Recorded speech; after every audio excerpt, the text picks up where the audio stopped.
James Wright, the global chairman of the HAVAS PR network. That's 1,750 plus consultants. As if that's not enough, he's also both the global CEO of HAVAS Red, the group's consumer PR consultancy that's present in 19 markets, and the HAVAS Group Australia and New Zealand that employs over 400 people.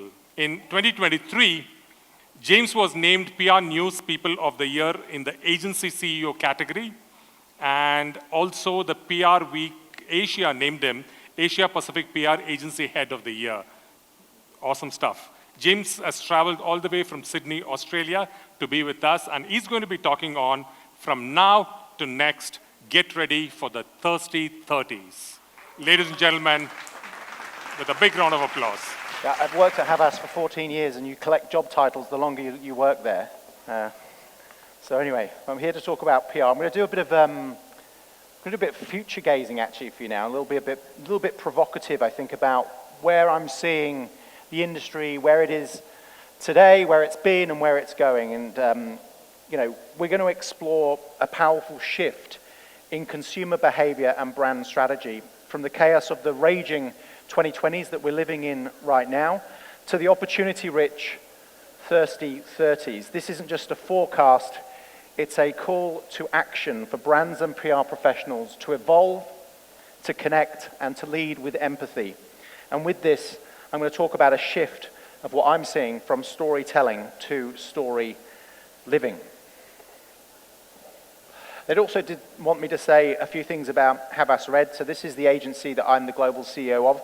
I got to set up and start HAVAS Red in 2019, and it's gone from strength to strength. We're now over 800 people in 23 markets around the world, and we're part of the HAVAS PR network that's about 1,800 staff. And it's been a real privilege to be able to actually create a PR agency that's now one of the new kids on the block in terms of global network perspective, and to build it, I guess, within the model of what I think is needed from a modern day PR network. We are living in the age of rage. Welcome to the raging 20s, a decade of anger. We're living through unprecedented times where emotions are running higher than ever before, in fact. The decade has been defined by intense feelings and passionate responses to the challenges facing our world.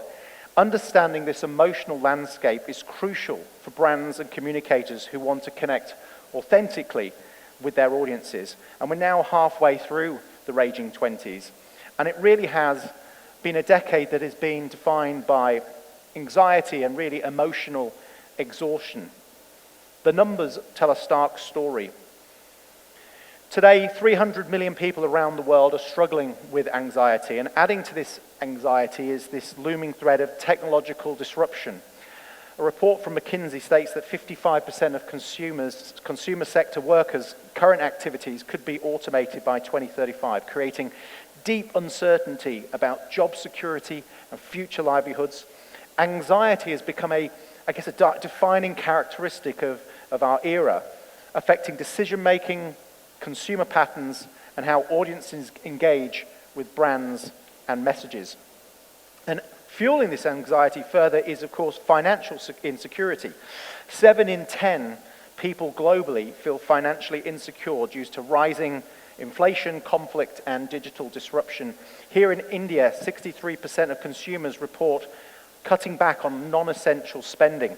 This financial stress isn't just about money, it's reshaping priorities, values, and what people expect from the brands that they buy from and the brands that they love. And there's a frustration at the upheaval in every aspect of our lives. There's a film a few years ago, it was entitled Everything, Everywhere, All at Once, and that's kind of how everybody feels. We're seeing war, geopolitical conflict, social injustice, cost of living crisis, misinformation, disinformation, climate change, loss of personal rights, and it's a frustration that comes with this complex web of interconnected challenges. It's all very real, and it's fueling a huge amount of frustration and rage, and it is everywhere, and it is a signal. It's a signal for help, for change, for acknowledgement, and brands that listen and respond authentically can turn that emotion into positive action and loyalty. And it's a major contrast to the roaring 1920s. Back then it was all jazz, Gatsby and exuberance. The 1920s represented an era of celebration, prosperity, optimism, where progress meant bigger, faster, more. The future seemed limitless. Today it's all about viral outrage, polarization, angry consumers, angry communities, angry from the pandemic, angry from economic instability and social injustice. The mood has shifted dramatically, and so must our approach. And this simple cardboard sign represents a generation that has inherited the consequences of that limitless thinking. Where the 1920s celebrated consumption, today's young people crave conservation. Where that era danced through the night, this generation stays awake thinking about tomorrow. The two eras are literally worlds away. And the data confirms this.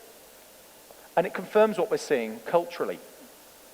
Consumer rage is absolutely real, and it is escalating dramatically. In 2025, 43% of consumers admitted to yelling at a customer service representative.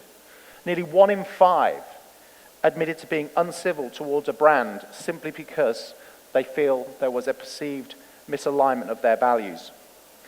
These aren't just statistics. These are your customers, your consumers, and they're demanding more from the products, and they want purpose.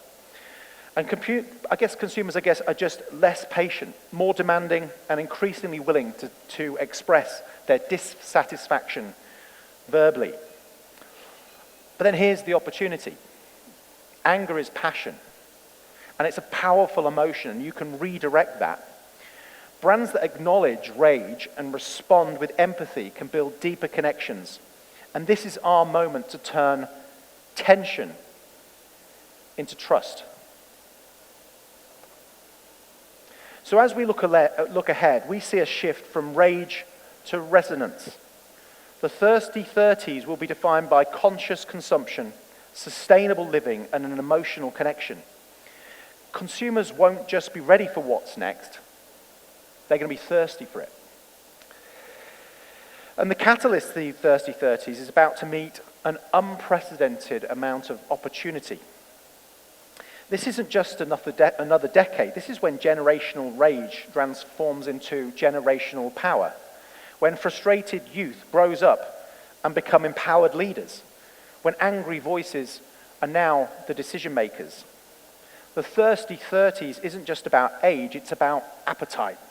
Appetite for change, for authenticity, for solutions that provide generations that couldn't or wouldn't deliver. These are generations that grew up with global connectivity, global conflict, economic uncertainty. And they're also entering the 30s themselves in the 2030s. They're entering their prime with a completely different set of expectations. And here's what makes this decade pivotal. They're finally getting the resources and the positions in business and in our communities and the economic clout to act. It's a generational power shift among consumers. As Gen Z enter their 30s and join millennials in shaping culture and commerce, while Gen Xers will retire with spending power and a thirst for comfort and adventure. Think about this convergence. By 2030, Gen Z is expected to have $36 trillion of spending power, while Gen X and millennials are expected to inherit 85 trillion as part of the great wealth transfer. And it's not just about money, it's about values collision. Gen Z's digital native activism and climate urgency, millennials' experience economy mindset and social consciousness, Gen X's long delayed desire for comfort and adventure after decades of economic anxiety. For the first time in history, 3 generations with fundamentally different worldviews will simultaneously hold peak economic influence. The businesses, brands, and leaders who understand this shift won't just define the 30s. Won't just survive the 30s, they will define them. And so what are they looking for? They want substance over spectacle and functionality first. Consumers want to grind down to what actually works. No more flashy marketing covering up mediocre products.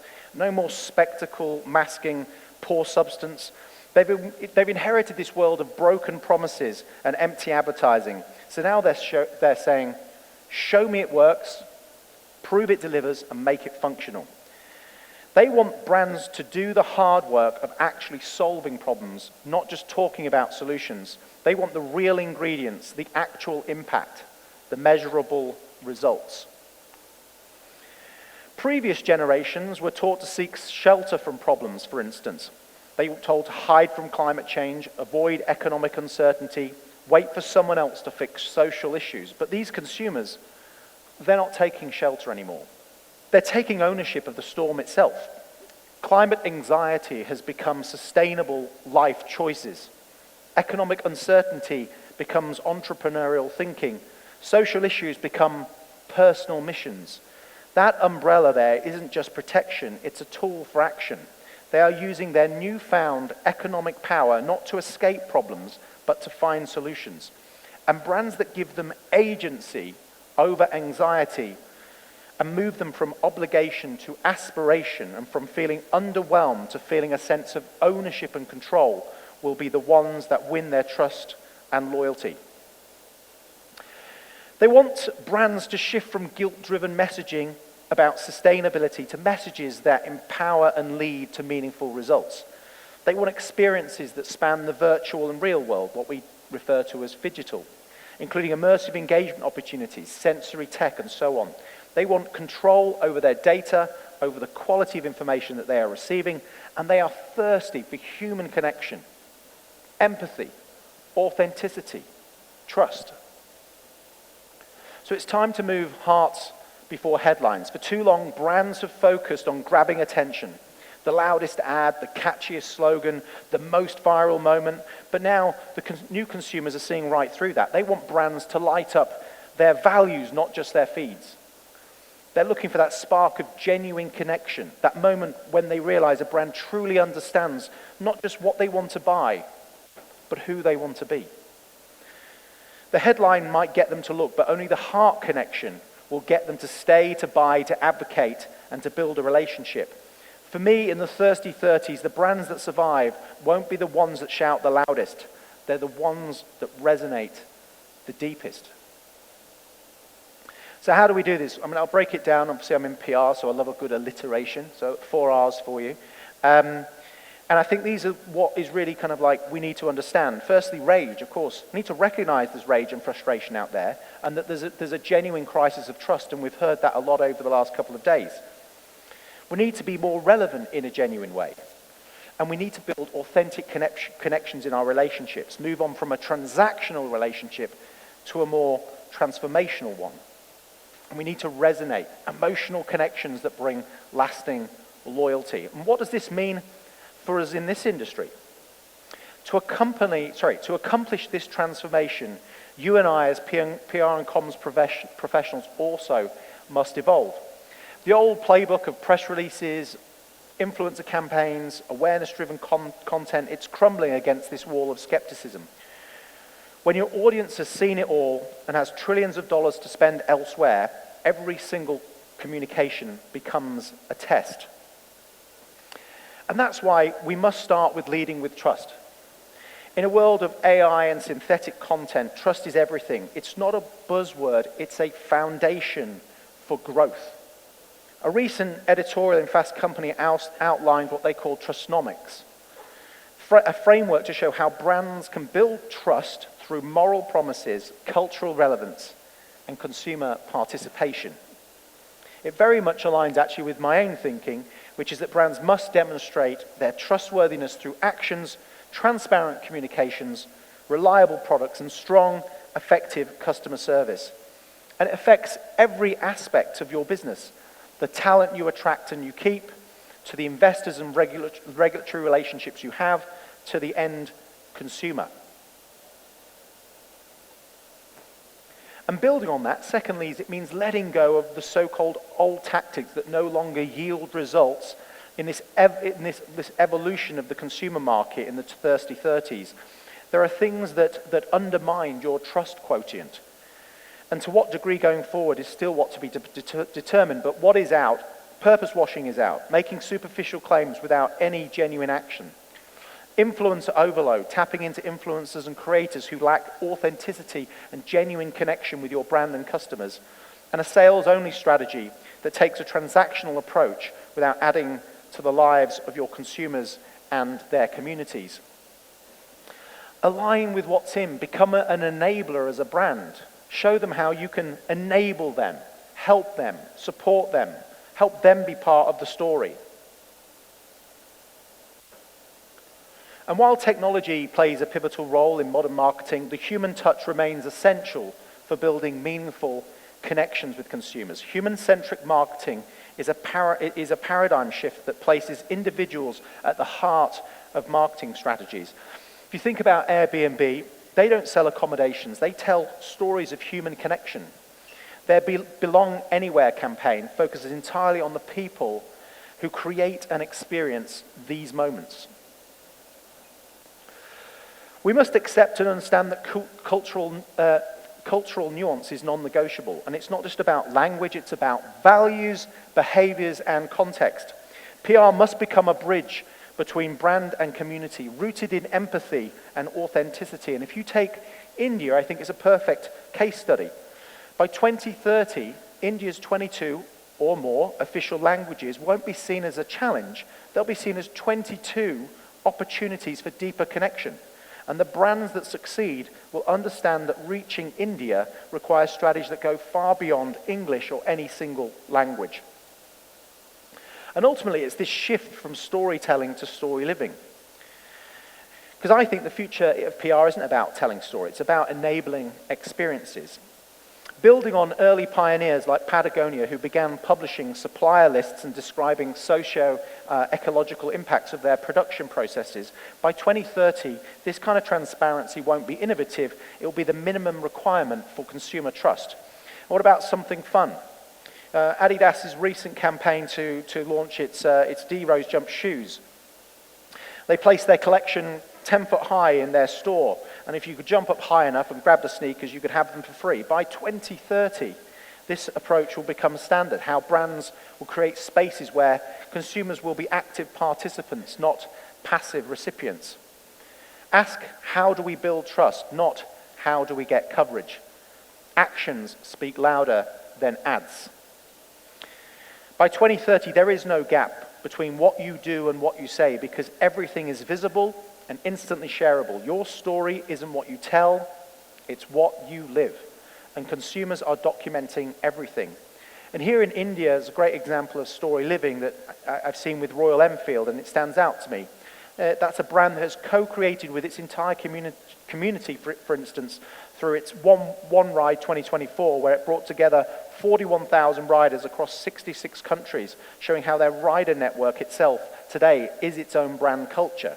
And more recently, they announced an initiative with Vogue India called the Himalayan Knot Design Prize, which brought together local artisans and rider culture together. Inspired by the Himalayan terrain that riders travel through, it turned heritage into something that riders could experience and celebrate and not just watch from the sidelines. And I've got a couple of other examples that I've been involved in at HAVAS that I think are great examples of story living, and I'm going to let this next video, this case film, speak for itself. These tabloids need to take responsibility on what we ingest into our brains.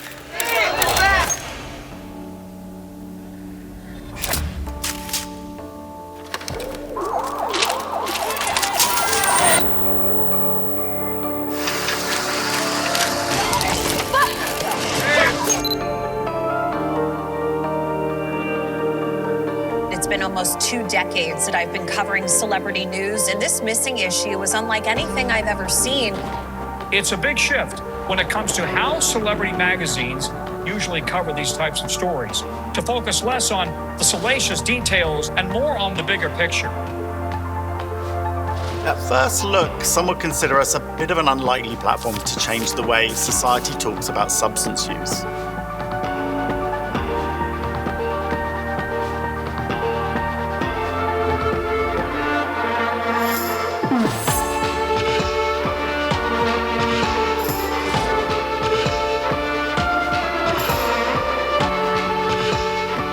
went back and re-examined all the stories we've done. We asked different questions, talked to different sources, and as a result, we are now telling different stories. We may have missed the connection then, but we're not missing it now.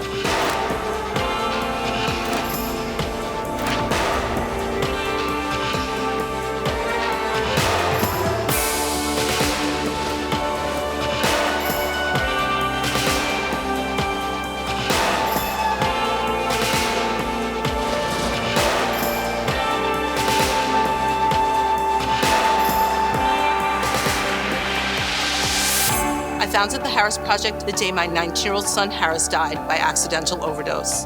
The sooner we understand what's behind substance use, the fewer people will lose, celebrity or not.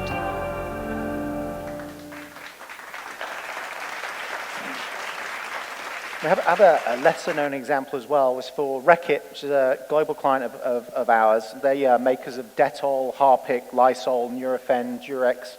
You probably know a lot of their brands. Their master brand is pretty much unknown to most consumers. And they wanted to drive fame for that master brand and unveil a new initiative called Catalyst, which is a new global platform for its social impact work by launching a £10 million 5-year initiative to support women-led health and hygiene ventures. The vision was to do this live from the main stage at the Cannes Lion this year with global icon Serena Williams. And the brief was to do it discreetly, on the Palais, in the main stage with Serena Williams, so no pressure, but this is a little bit about what Reckitt's currently doing in terms of story living.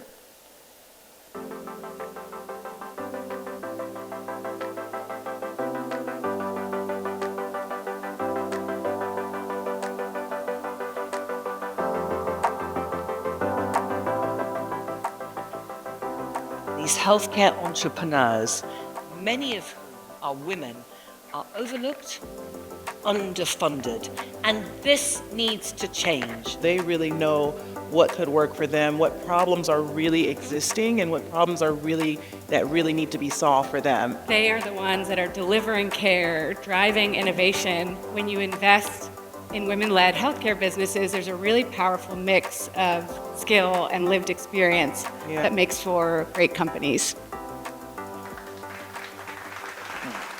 So what I'm really talking about with the difference between storytelling and story living is there's two parts to it really. One is how you ensure that you're living the story as a brand, living what you say you are, the behaviors and values that you stand for, but also giving consumers, giving your stakeholders the opportunity to be part of that and actually live your story with them. We're halfway through the raging 20s now. Now is the time to build emotional connections with those consumers who will matter most in the thirsty 30s. And I believe if we do that right, we will fill their cup and they will be thirsty for more. Thank you.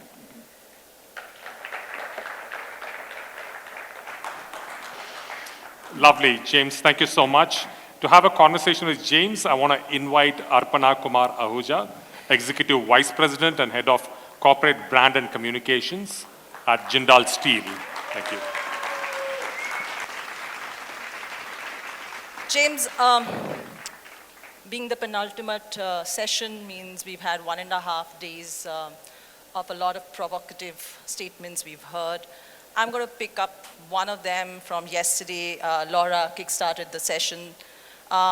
She said something that in a world full of stories, the trust is the plot twist. And maybe that's where the challenge lies, right? We don't need more narratives. Instead of building narratives, maybe we need to have stories that are lived, that are real. I like the way you framed the current decade going into the 30s, but if I was to look at, say, unpacking the resonance behind the rage, right? You said rage is not noise, it's a signal, but how do brands know when to engage and when to sit it out? I mean, this comes up a lot, and I'll tell you a good example of this was back in 22, I was working in New York, and overnight, the situation with Roe versus Wade was kind of announced. So the Supreme Court in the US had reversed Roe versus Wade, which provides for abortion rights for women across the nation. It allowed states to actually make their own decision on it.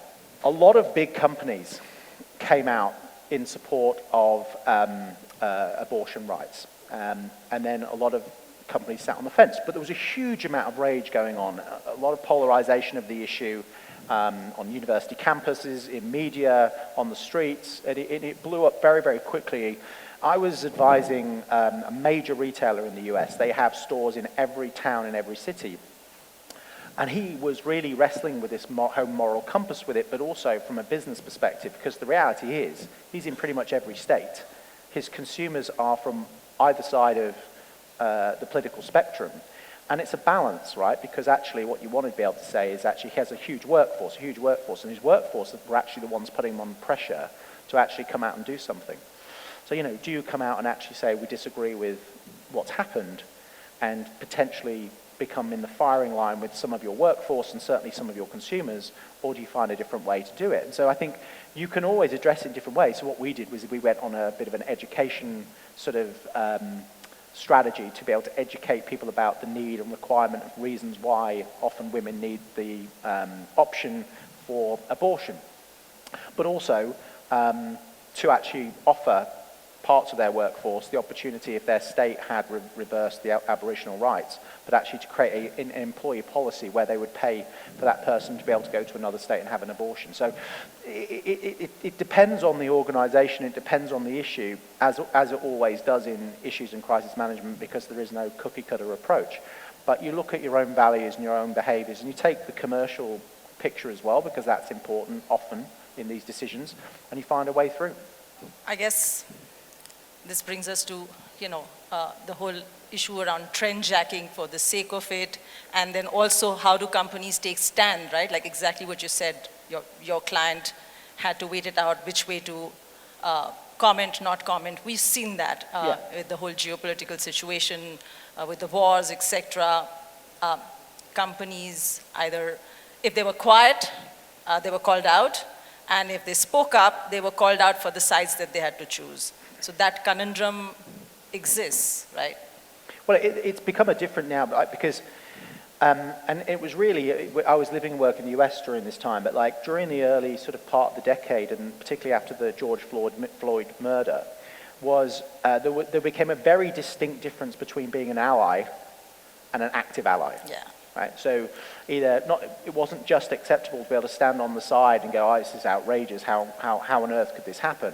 But actually, being actually part of the conversation and being much more active about what you were saying. And actually, it was the first time you saw, every kind of type of business came out and said that this was murder, right? And that's very unusual for any businesses to make a stand. But that was what the moment was needed from a social perspective. So, you talked about, we talked a lot about storytelling, and during that time, and I worked in the US for 4 or 5 years until a couple of years ago, I wrote a paper and I gave a speech about it about 18 months ago about whether we should be storytellers at all. There is a huge, and I think a very significant responsibility as PR professionals to actually tell the truth. And so I said, should we actually be fact tellers versus storytellers? Because the reality is, all of the craziness you're seeing in misinformation, disinformation from politicians and from different organizations who are trying to create an environment of polarization, they have strategic communicators behind them that are doing this. They are people in our industry. Right? And that affects all of us in terms of the credibility of PRs. It's almost taking us back to like this next level of spin, which we all try to move away from, because hopefully most people in this room, or everybody in this room, are like me and really take the industry quite seriously. So, should we be telling stories at all? Should we actually just be actually the champions of facts? But in fact, this is interesting. You and I spoke about this last night as well, and for me, I've been thinking about it. But don't you think, James, facts can also be stories? Stories can be built on facts. It's how you tell the truth and the facts in an interesting way that it sticks. Why do we take stories to be not factually correct? Well, that's where I think human ingenuity comes to the fore.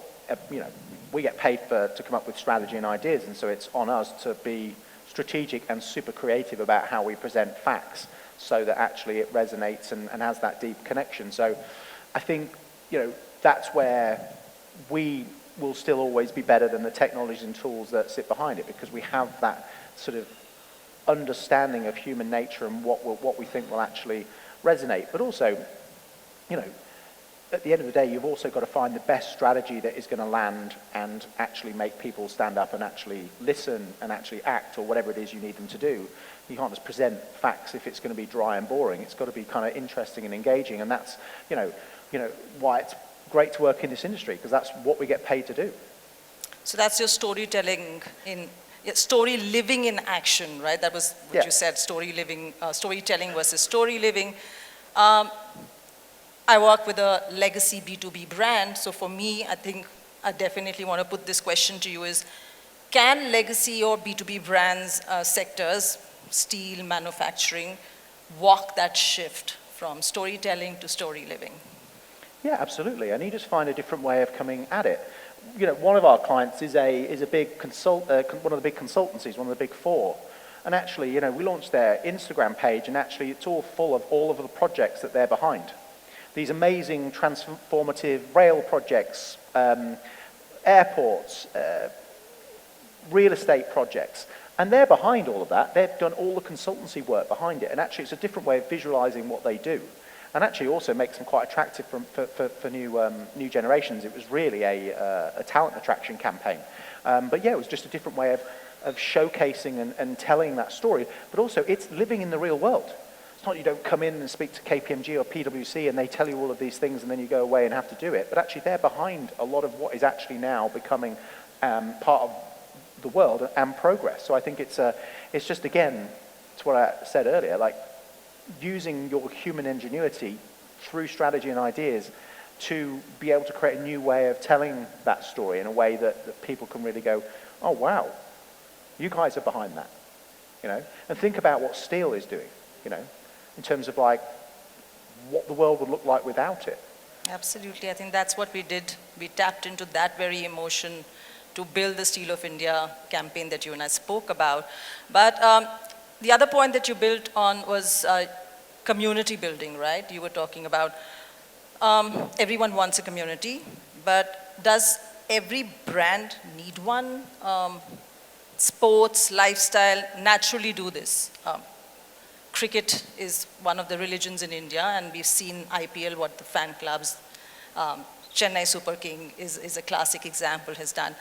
But again, functional categories, is credibility more important than community?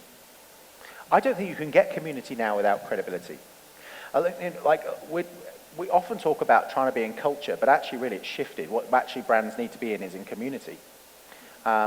Because within community is where you find your kind of tribe, and there ultimately you start to define a culture.